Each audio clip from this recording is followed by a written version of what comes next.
Hi, I'm Christopher Mitchell, or Kerr Martian of Cemetech, and I'm here with Cemetech and OmniMagic members at World Maker Faire 2015 showing off some of our graphing calculator projects. We're at cemetech.net, as you may or may not know. We teach people programming with graphing calculators, and we show them how to do all kinds of projects with their own graphing calculators. This year at Maker Faire, we brought a couple of old displays back, some old favorites, and we also brought some new projects. Let me tell you a little bit about that.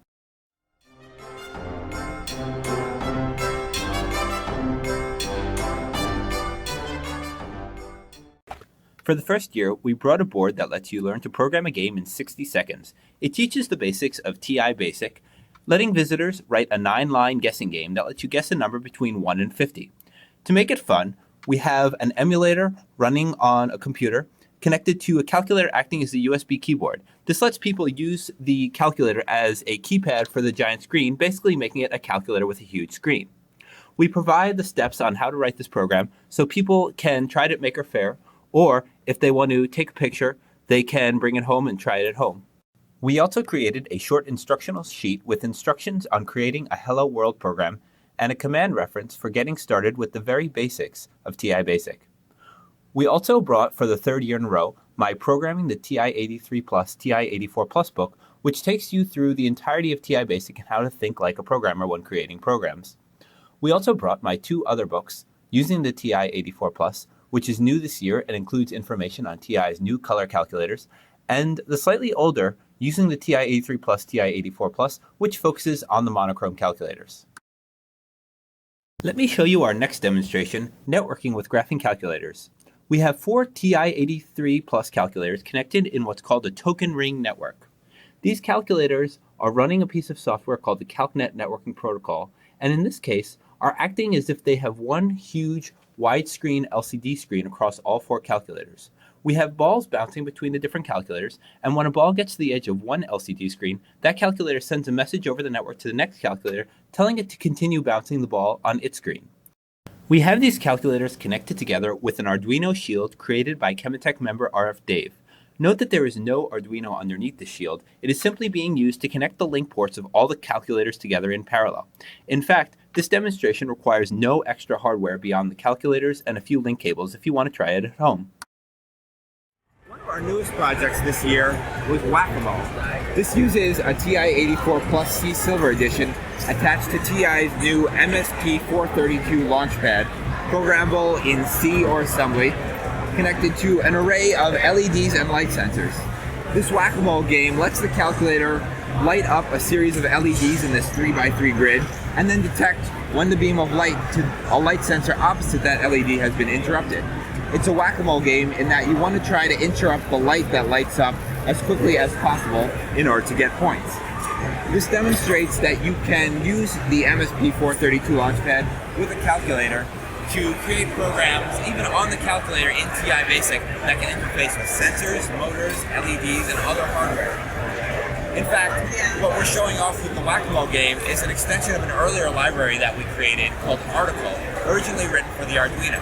The Arduino library was used to create one of our well-publicized demos using a Game Boy camera to get pictures on a calculator. We have that demonstrated here in this case, where you can see a small Game Boy camera attached by a series of wires to that same shield I showed you with the networking demo.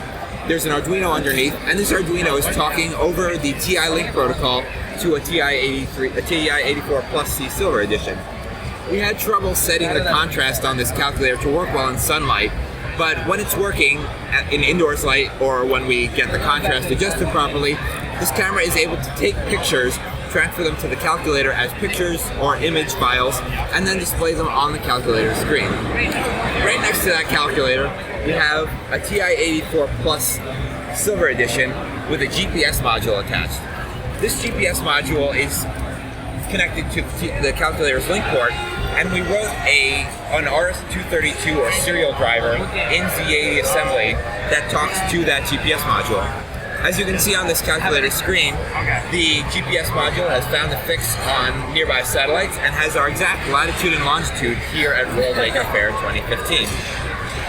As in the past, we have small picture frames with explanations of each of our displays so people can read, and if they're interested, come to Cemetech later.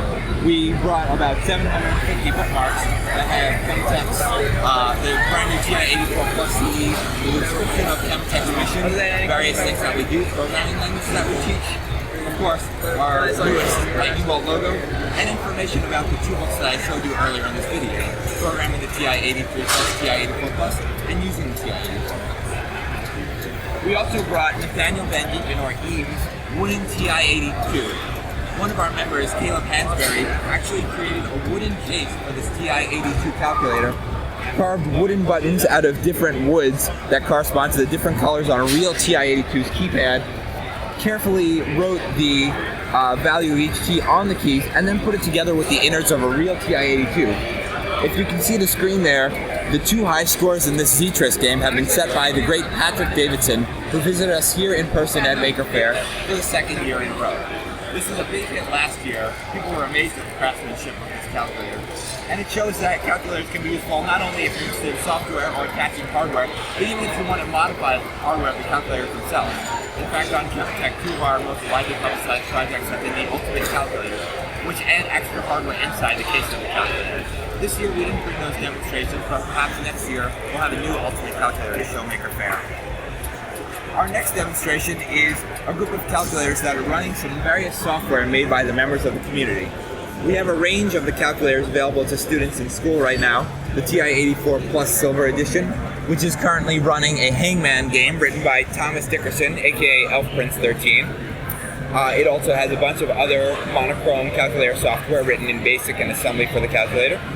We have a TI-84 Plus C Silver Edition, which is currently running Nyan Cat, made by Cemetech member Eambient for a recent Cemetech contest.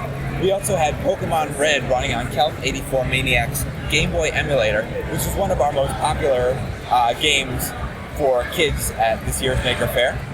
On the next calculator, we had a Fruit Ninja game running for most of the day, but now on this TI-84 Plus, we have Elf Prince 13's Croquet game, which he actually wrote a number of years ago and recently brought out again to show off this year at Maker Faire.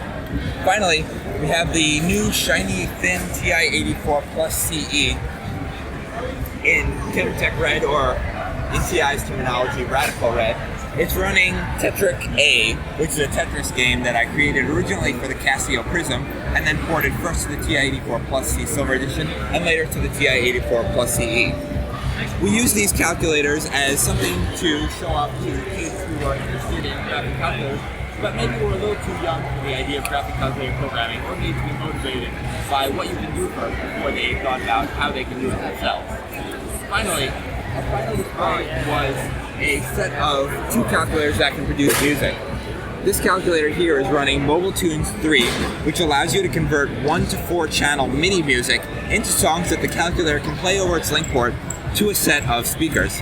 For example, we have a track from Castlevania, one of Alex Sazzetti, or Quaz42's favorite games.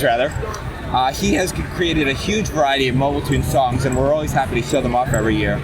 If I hit play on this calculator and then adjust the volume of these speakers, you can hear that the calculator is playing sound directly to these speakers.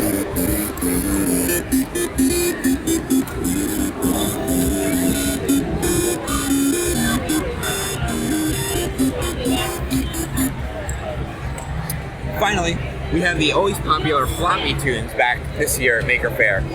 Certainly, plenty of makers have tried to create systems where you use a floppy drive motor, a stepper motor in the floppy drive, vibrating very fast to create tones.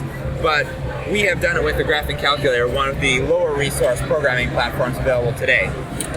In fact, last night we were working on creating some new floppy tune songs because for the last 3 years we've been showing off Clocks by Coldplay, and we're pretty sick of the song at this point. Kaz42, or Alex Sazzetti, and Elf Prince 13, Thomas Dickerson, both created some new songs and some new music converters to create songs for floppy tunes, and we're hoping that in the near future we'll have lots more cool music for floppy drives to show off.